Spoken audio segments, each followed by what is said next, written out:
الإصابة اللي تعرض لها راح تكون أكيد إصابة هي مش عادية، تشبه إصابة فوزي غلام. الإصابة هذه راح تكون يعني ربما راح تحرمه من الكان.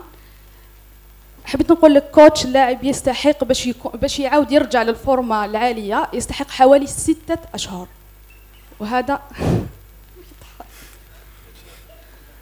عندك البرنامج راكي طبيبه راكي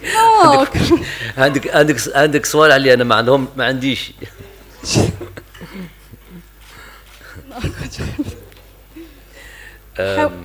معليش باش نقول لك برك كوتش، لو تصرى يعني معجزه ويرجع يلعب اللاعب لاكان ربما راح يتعرض للإصابة، وهذه الإصابة لو يتعرض لها بعيد شر حنا نقولوا له عليه، لو يتعرض لها راح تحرمه من يعني تنهي له مشواره.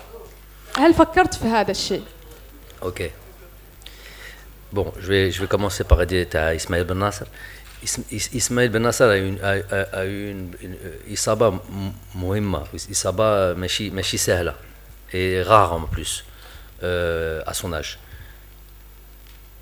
Et je vous l'ai dit depuis le début, en plus, pourquoi j'ai pris des gants en vous disant, en vous donnant une sorte de diagnostic médical, parce que je suis pas malade ni chtbeb. Et je vous ai dit depuis le début que sa blessure, c'est pas comme par exemple, un ligament croisé, qui a un protocole qu'on connaît plus ou moins en fonction des différents joueurs. Ça peut aller de 5 à 6 mois, 7 mois, en fonction de l'évolution des uns et des autres. Le corps d'un joueur, ce n'est pas le corps de l'autre. Donc chacun a sa manière de revenir sur une blessure. Mais on peut fixer plus ou moins des dates quand on a des blessures classiques, même si elles sont graves, du type ligament croisé. Sa blessure à lui, je ne rentrerai pas dans les détails, c'est pas à moi de le faire. Sa blessure à lui est différente. Elle est différente, mais ce que je peux dire d'ores et déjà, elle est complexe, dans le sens où moi j'ai eu ça. Moi j'ai eu ça, peut-être pas sur un accident comme lui d'un coup, j'ai eu ça sur un certain délai, sur un certain temps, mais c'est in fine, c'est la même blessure. Donc c'est pour ça que je parle avec un petit peu d'expérience, en disant que on ne peut pas fixer concrètement une date de retour.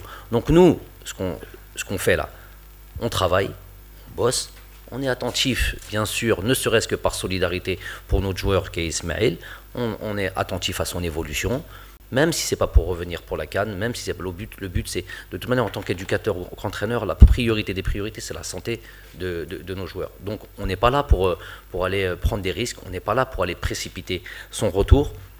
Si demain il venait, parce que étape après étape, les choses elles peuvent pas, ni le coach du Milan AC, ni personne, ni moi-même, encore moins moi, puisque je suis pas au quotidien avec lui, même si je l'ai régulièrement au téléphone.